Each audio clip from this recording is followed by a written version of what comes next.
వేల కోట్ల రూపాయల రుణాలు ఎగ్గొట్టిన బడా బాబులకు కొండంత ఊరట. రెక్కాడితే కాని దొక్కాడని సామాన్యుడికి మాత్రం జైలు గోడలు.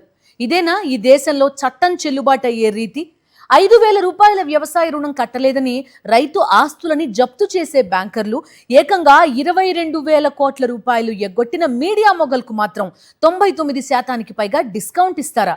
జీ గ్రూప్ అధినేత సుభాష్ చంద్ర కేసులో ఎన్సీఎల్టీ ఇచ్చిన తీర్పుతో దేశంలో సామాన్యుడి గుండెల్లో మంటలు రేగుతున్నాయి. ఈ కార్పొరేట్ కొమ్ము కాసే వ్యవస్థపై సాక్షి టీవీ ప్రత్యేక కథనం. 22,006 కోట్ల బకాయిలు, తీర్చేది కేవలం 6.5 కోట్లు. వినడానికి విడ్డూరంగా ఉన్న జాతీయ కంపెనీ లా ట్రిబ్యునల్ ఎన్సీఎల్టీ ఆమోదించిన నిష్ఠుర సత్యమిది.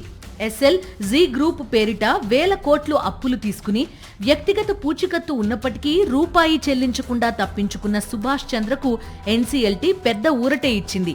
99.97% రుణాలను మాఫీ చేసేస్తూ ఆయన సమర్పించిన నామమాత్రపు ప్లాన్కు పచ్చజెండా ఊపింది. ఒక్కసారి ఆలోచించండి.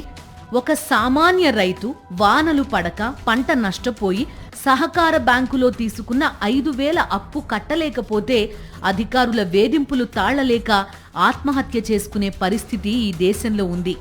బైకో ఆటోనో ఈఎంఐ ఒక్క నెల ఆలస్యమైతే రికవరీ ఏజెంట్లను పంపి నడి రోడ్డుపై వేధించే బ్యాంకులు మరి వేల కోట్లు ఎగ్గొట్టిన బడాబాబుల దగ్గరకొచ్చేసరికి ఎందుకు చేతులెత్తేస్తున్నాయి?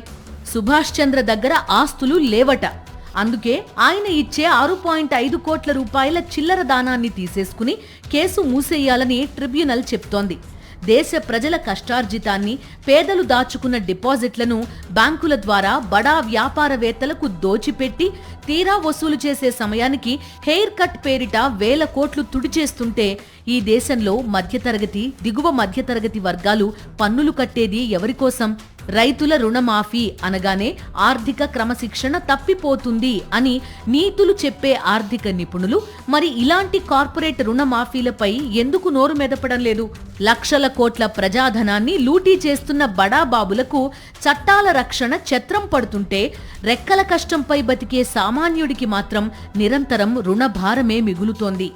లక్షల కోట్ల రూపాయల ప్రజల సొమ్మును కార్పొరేట్లకు పంచిపెట్టి చివరికి ఆ అప్పులను రైట్ ఆఫ్ పేరిట గాల్లో కలిపేస్తున్న ఈ దోపిడీ వ్యవస్థ మారనంత వరకు ఈ దేశంలో రైతుకు, సామాన్యుడికి న్యాయం జరగదనేది పచ్చి నిజం. ఈ తీర్పుపై బ్యాంకులు హైకోర్టుకు వెళ్తాయా లేదా అన్నది పక్కన పెడితే ఇది ఖచ్చితంగా ప్రజాస్వామ్యానికే పెద్ద ప్రమాదం.